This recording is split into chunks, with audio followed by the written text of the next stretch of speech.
corpo e sim o marido.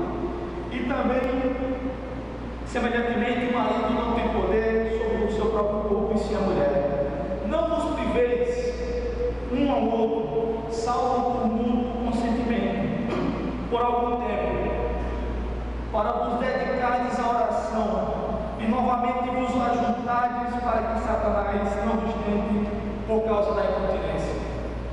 Irmãos, dentro da relação heterossexual que Deus instituiu, o sexo deve ser praticado, e só apenas dentro do casamento.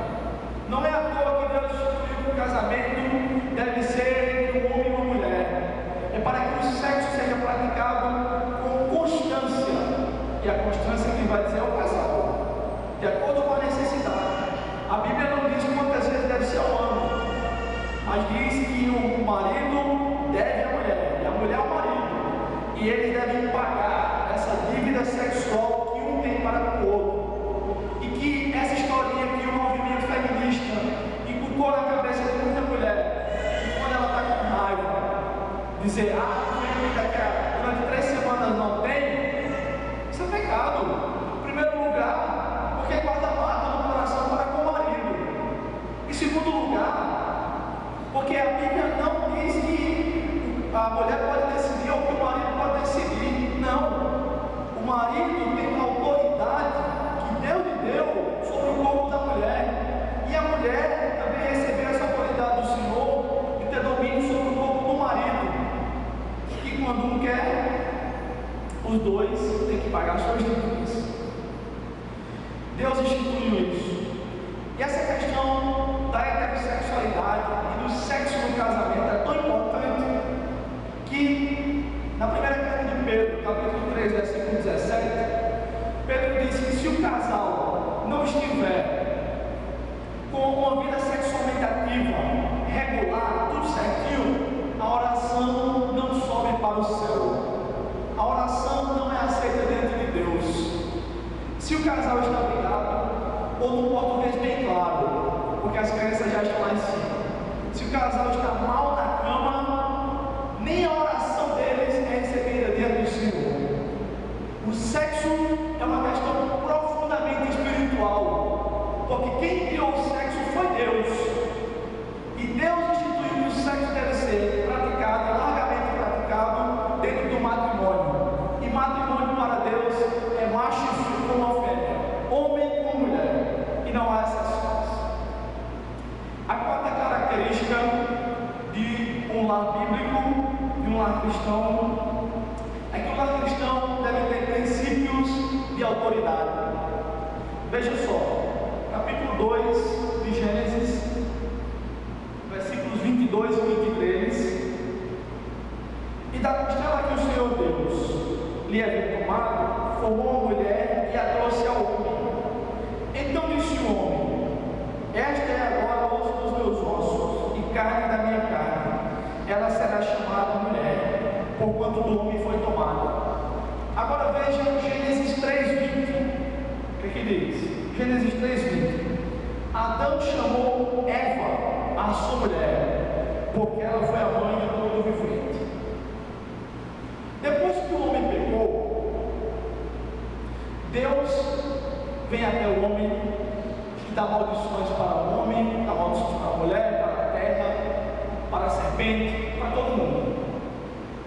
E é mal compreendido a ideia de que a mulher passou a ser submissa ao seu marido depois do pecado. Não é isso que a Bíblia diz. Dar nome na Bíblia significa exercer autoridade. Deus exerceu autoridade sobre Adão, colocando o nome dele de Adão. Adão exerceu autoridade que Deus lhe deu sobre os animais, colocando o nome sobre cada animal. Não vai pensar que foi tigre, bengala, leão, não sei das quantas, pantera, não foi isso não. Adão não precisava de muito tempo para isso. Foi gado, ave, peixe somente, cada um segundo a sua espécie. Esses nomes são nomes modernos que a ciência tem criado. E quem foi, irmãos, foi Deus? Não foi Deus, não. Foi Adão. Adão que instituiu o nome da sua esposa. Ele estava aqui exercendo autoridade sobre sua mulher, sobre Eva. Porque Deus trabalha com princípios de autoridade. E Deus deu autoridade ao homem sobre a sua mulher desde o princípio da criação. O pecado só agravou essa situação. Agravou, fez disso uma maldição para a mulher, porque ela agora ia passar a dar luz a filhos com muita dor. Deus trabalha com autoridade. Escrevendo aos Efésios, capítulo 5, versículos 22 a 33, Paulo, inspirado pelo Espírito, destrincha bem essa questão para nós.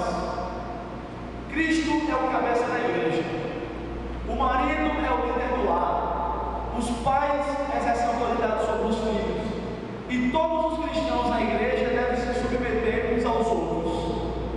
E aí está instituído os princípios de autoridade nos nossos relacionamentos. Na minha época, se mamãe ou papai dissesse, Bruno, vem aqui, e eu dissesse, venha cá, venha, aliás, se eu dissesse o que é na minha época, que não é tanto tempo assim, eu tenho 27 anos, era um tapa na boca. Que é não, senhor ou senhora? Quem é desse tempo aqui? Levanta a mão, mano. Hoje em dia, a gente tem um monte de moleque atrevido, que fala alto com os pais, que não respeita gente mais velha, que quebra tudo na escola, que bate nos professores. O mundo está do jeito que está, porque o problema começa na casa. Começa em casa. Está aberto demais. Eu me choco quando eu vejo minha mãe se relacionando com meu irmão. Eu me choco. Isso comigo não é assim. Comigo não é assim. Eu me choco quando eu vejo o pai olhar para eles, porque eu me choco com outros comportamentos também. Até dentro da igreja. Eu me choco quando vejo os moleques atrevidos danado, que não respeitam nem velho mais, nem gente idosa. Eu gostei muito de uma foto que eu vi no Facebook, que tem uma foto de um símbolo, um cinturão de calça, com chinela e uma colher de pau, um ao lado do outro. E aí diz assim, se você lembra o que é isso, você sabe bem o que é isso, você não fala mais alto com gente mais velha, nunca respondeu aos seus pais, nunca tratou mal os professores, porque a coisa funcionava. Podia até haver exageros. Eu acho que também eu sofri alguns exageros em casa. Onde não é aqui, né? Podia haver exagero, mas ela vai vir para a internet. Mas hoje eu sou gente. Podia haver exagero. O que o meu pai e minha mãe apanharam não está no gibi, principalmente minha mãe. Mas eles são gente hoje em dia. E criaram 2 filhos. E criaria mais se eu tivesse mandado. Princípio de autoridade. Quem é que veste a calça na sua casa? Princípio de autoridade não é igual ao princípio de autoritarismo. Ora, Jesus liderou e ele liderava pelo amor. Ele não precisava dizer quem manda aqui sou eu. O cara que diz quem manda aqui sou eu não manda em nada. Já notaram? Quando a pessoa diz quem manda aqui sou eu, geralmente o cara não manda, ele tem que se autoafirmar. Princípios de autoridade são princípios divinos que deve haver dentro do lar. Eu não estou dizendo que a gente deve esperar, fazer com que os filhos esperem o pai chegar, sei daqui a hora da noite para poder jantar e ninguém come antes. Não, isso é questão cultural. A Bíblia não diz nada disso. Não diz. Isso é questão cultural, os tempos são outros. Hoje todo mundo trabalha, cada um tem o seu horário e a necessidade obriga isso. Mas existe um princípio de autoridade. E o lar cristão que não tem autoridade, que os filhos não sabem, não tem um filho. Até dizem, né? Nasce os filhos, morre o filósofo. Mas não precisa ser casado e nem ter filhos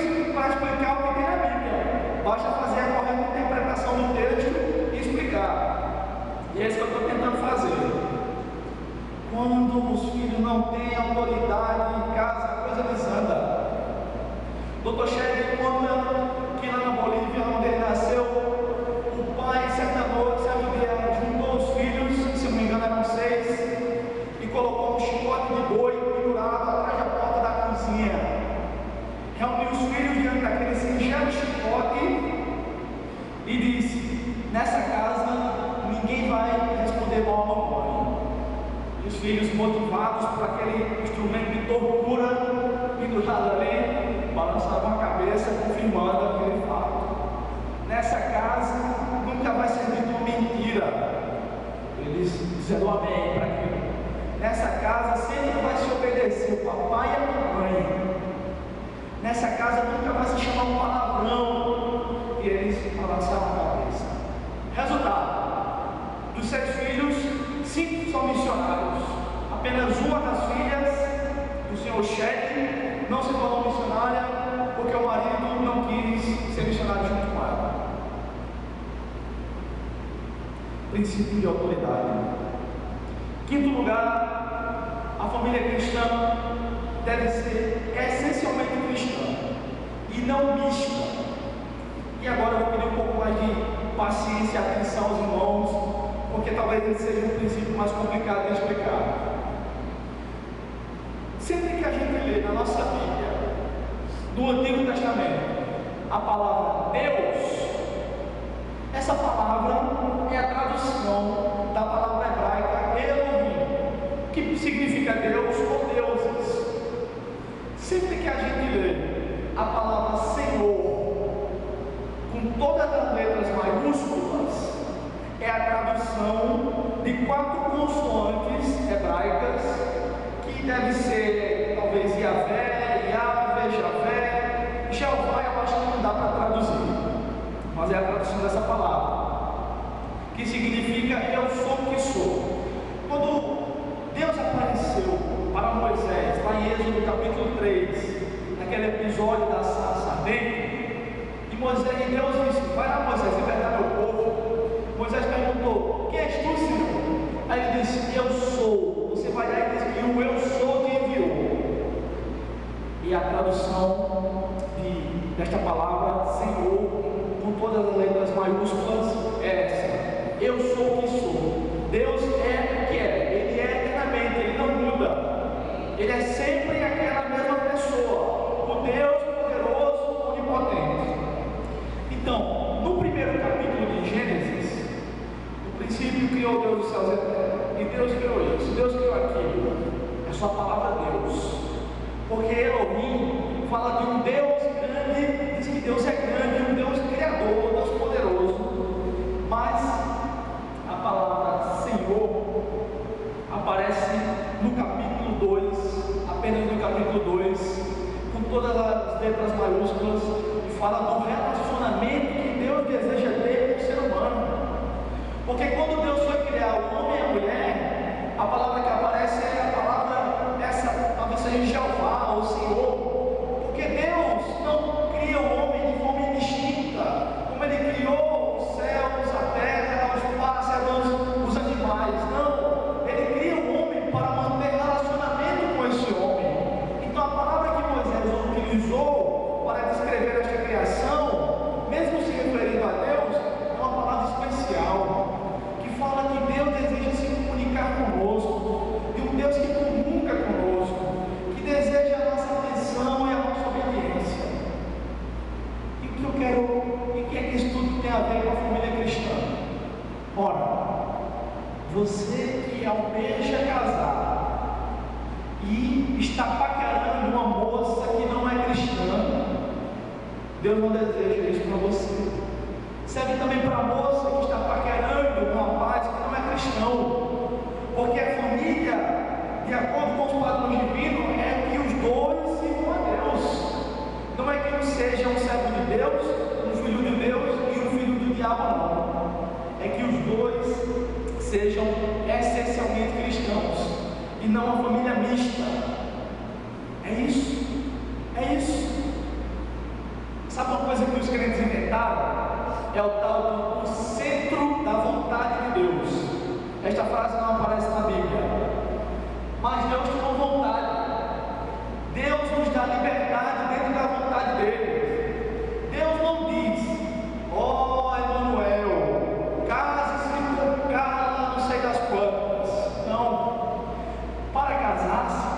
ser com alguém do Senhor. Um cristão deve procurar uma cristã para casar, e uma moça cristã deve procurar um rapaz cristão para casar. Agora, mesmo entre um casal cristão, pode haver um julgo desigual.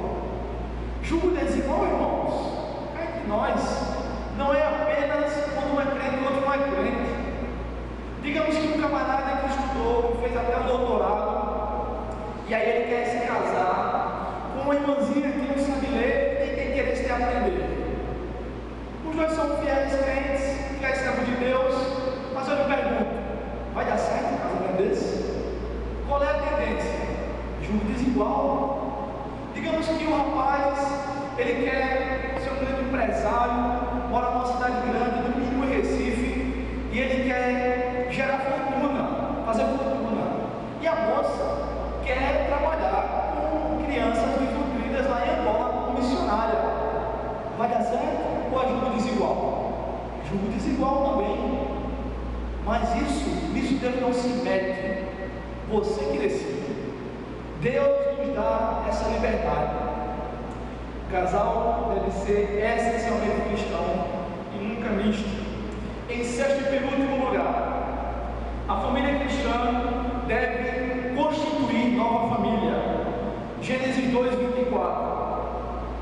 Portanto, o homem deixará seu pai e sua mãe e se unirá à sua mulher, e eles serão uma só carne. A família, de acordo com os padrões divinos, deve gerar filhos. Uma família que não deseja ter filhos deve rever seus conceitos à luz da palavra de Deus, porque Deus os abençoou. E quando o texto diz em Gênesis capítulo 1, versículo 28, então Deus os abençoou e lhe disse: frutificai e multiplicai-vos, enchei a terra e sujeitai-a, e dominai sobre os peixes do mar, sobre as aves do céu e sobre todos os animais que rastejam sobre a terra. Qual é a bênção aí? A bênção é gerar filhos. Eu já estou começando a pensar nisso. Posso ver um menininho catarrento, como eles querem, eu me derreto de novo. Mas eu sei que não está na hora. A família cristã deve gerar frutos, deve gerar uma nova família, filhos que devem ser conduzidos a um novo casamento, a não ser que Deus reserve aquele filho, aquela pessoa para não casar. Pode acontecer, mas o caminho natural é o casamento. Notem que é um homem e uma mulher, e eles devem deixar a sua casa. Ora, você não vai querer morar com a sua sogra. Não é bom ou melhor que ela seja, nem sogra, nem sogro, nem ninguém. É bom sair de casa, independência, não depender mais de ninguém. Não permitir que ninguém fique dando um palpite, pitaco, como a gente diz, na sua família. Preste atenção, não sei o quê. Não, agora vocês têm que se virar. É fazer como a águia faz. Quando ela vê que o filhotezinho já está no ponto de criar asas e voar, ela começa a colocar espinhos na casa, aliás, no ninho, e empurra o filhote, vai e voa, vai lá, agora é contigo, senão nunca vai haver maturidade. Em sétimo e último lugar, a sétima característica de um lar cristão. Gênesis 2:25. E os dois estavam nus, o homem e sua mulher, e não se envergonhavam. O casal cristão deve buscar a glória de Deus.